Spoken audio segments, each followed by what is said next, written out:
Suella Braverman is proposing new laws to restrict the use of tents in England and Wales.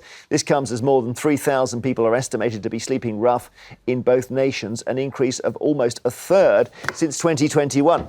So let's have a look at what she's actually said. This is all on X or Twitter. The story is all about tents, OK? It's all about what she thinks of tents. And I think if we open the flap on that, we might even see, is the Home Secretary in there? I think she is. Come on out.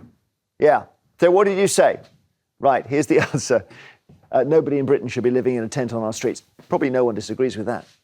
Then she says, many who sleep in tents in public spaces are causing nuisance and distress, and it's a lifestyle choice. She also said, we cannot allow our streets to be taken over by rows of tents occupied by people, many of them from abroad. Now, you're looking at that and you're thinking, OK, what are you going to do, right? What are you going to do about it? So this is what she says. 1, stop organised begging. 2, fine charities that hand out tents if they become a nuisance. Interesting. 3, drive some beggars away from their location. I know where you drive them to. And then penalise homeless people who refuse help. So those are 4 answers to the problem of tents. Ava Santina. I think this might be one of the most callous things that the Home Secretary has ever said. And that's, you know, in a pool of extremely callous things. I think she might be in a competition with herself to see just how heinous she can be while she's in position. I mean, so just a bit of perspective. You've got about 250,000 people who are sleeping rough every day. 4,000 of those are veterans. Now, what kind of support is the government offering to those people, apart from now apparently saying you can't sleep in the tent that you want to sleep in? I mean, it's so egregious. It's just really, you know, the language around it, calling them a nuisance. But I suppose she doesn't want people to almost have a semi-permanent life on the streets. Is that what's behind this? Well, I think that's part of it, Jeremy. You're absolutely right. You know, if they suddenly become used to putting up the tent on the street every night, then it'll become permanent. Have you ever been to San Francisco lately? My nephew came back from there 2 weeks ago.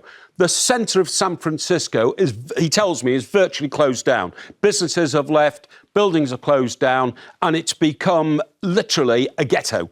And one of the reasons for that is because so many people go to San Francisco because of the incredibly generous payments they get. They get $650 a month and $250 in food stamps. $650? In food stamps. You think people are travelling for $650 a month? Just by arriving in San Francisco. But the consequence of all those people going there are boulevards and boulevards and boulevards of tented cities.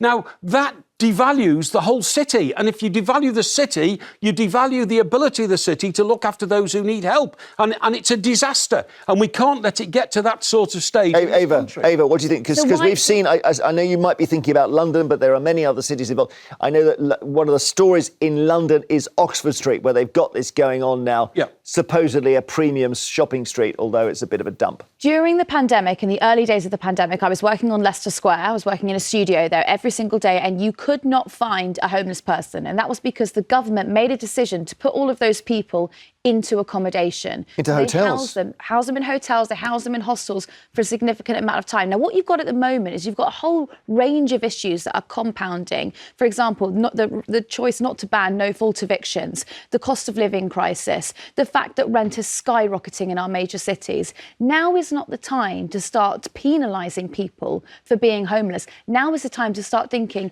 in the 6th richest country in the world, people shouldn't be living on the streets. It's about tents, this. Alan in Lancashire, what do you think? Hey, Alan. I think it's a great that she's not putting any resources into this area for our own people. I would like to see equality in the same area they did with immigration in regard to resources. You're just making the situation worse. It's inhuman, it's irresponsible, and I think she should be possibly fired and someone else more competent should be put in place. Well, she did say, thank you, she did make this comment about a lot of people are coming from other countries, Mike. That's right. And she also said, is it right? I think this might be in the King's speech this week, she also said put resources into finding alternatives for people in tents. I mean, Alan there said, it's dehumanising to try and sweep tents off the streets. It's not. It's dehumanising to have a load of people living in tents on our streets. I mean, where do they get their facilities from? Where do they keep themselves clean and sane? And where do they get food? We should make provision for homeless people, but it is not in tents on our major streets. OK, it's ridiculous. Alan, thank you. Rosemary in Suffolk, hello. Hello. Do you think she's right to focus on tents? Well, I think it's just not the fact that she's spoken on tents. It's also the language she's using. I'd like her to have a quiet word with Prince William, because he would point out to her and explain that young people leaving home because they're frightened of physical or sexual abuse, soldiers returning and being confused, mental health people, all these people are not choosing this way as an alternative lifestyle choice. I think those are disgusting words to suggest that these people are choosing this way of life. And also, the government are not helping them. The housing crisis is just due to the government. Having a tent is at least some kind of security. Some improvements have got to help the homeless. And I have to finish off by saying, the Home Secretary, that's ironic. She shouldn't be called the Home Secretary. Home is a word you associate with safety and warmth and love. And those words can't be associated with her and what she's doing. All right, thank you, Rosemary. That's almost kind of a bit poetic. Thank you. Alan in Hampshire, hi. Good morning. Well, follow that. Follow Rosemary. Well, I've got to agree with everything that's been said so far. The points that Rosemary says about the use of intemperate language, saying that they're mostly foreigners, may well be right, but it probably represents the sort of the makeup of any one city she's talking about. Yeah, but I mean, she's elected, and she's talking for people who don't want to say this for themselves, and she believes a lot of people are infuriated by the idea that you can set up a tent somewhere and that becomes your home, even if it's on a high street. I'm just giving you her thinking, maybe. Well, what those people should be infuriated by is the fact that these people have ended up homeless in the first place. Yeah, Mike. Yeah, Alan, the problem is we all live in towns and cities where we might have grown up all our lives. You can't suddenly turn those towns and cities into, a location for a tented community. You can't. But you're running off the premise that that's a choice. No.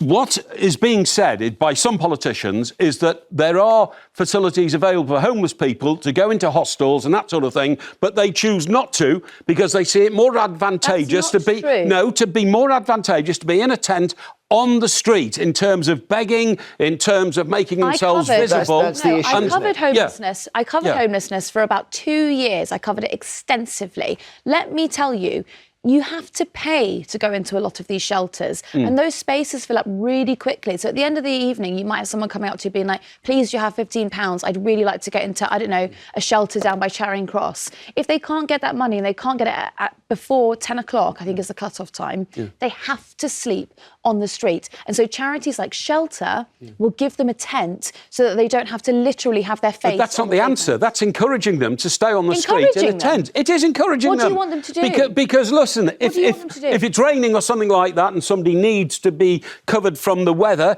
give them a tent is not the answer. What you do is find somewhere for those people to live. And if it's going to be tents, because I said we all live in towns which are affected by this, it shouldn't be on the high street. We should find some areas outside or on the edge of the town where we can provide a proper... So you would support the idea of a campsite for homeless people? Yes, I would support the idea of a campsite for the homeless. But if they've got facilities, why not? No, I think that sounds like... I think we kind of cross over on agreeing that homeless people should not be forced to sleep on the street. We should have some kind of facility. But at the moment, there isn't a facility. So denying them a little shred of dignity. Look, if you're homeless at the moment, if you don't have an address, you can't get a job. If you don't have a job, you can't rent a place. You are in a cycle. There is nothing you can do to get out of that unless you have some kind of government help, which frankly isn't available right now. But Ava, isn't it unfair on the citizens of towns? I was born and brought up in a beautiful city called Chester.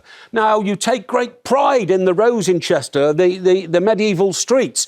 I don't want to see a load of tents propping up there. I am absolutely sympathetic to the people who have to find somewhere to live, but it is not on a tent on the streets because the small percentage of people who sadly have to do that are disadvantaging the majority of people OK, in the town. let's try Siobhan in Bournemouth. What's the situation in Bournemouth, Siobhan?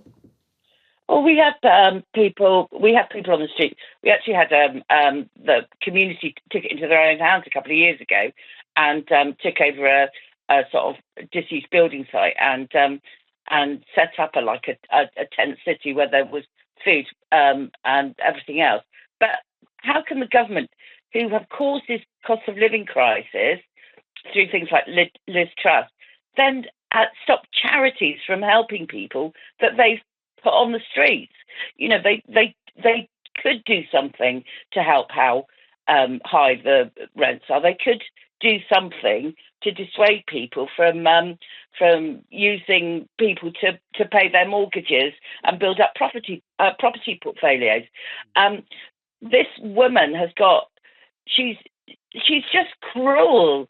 And when people are found housing, temporary housing, it's often with very dangerous drug dealers and people with severe mental illnesses, and they feel frightened to be there, and so they end up. But her tent thought is that once you don't solve the problem if you give somebody a tent.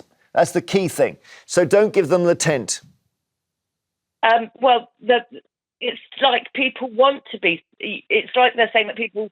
This thing about a lifestyle choice. People want to be in secure accommodation with their own.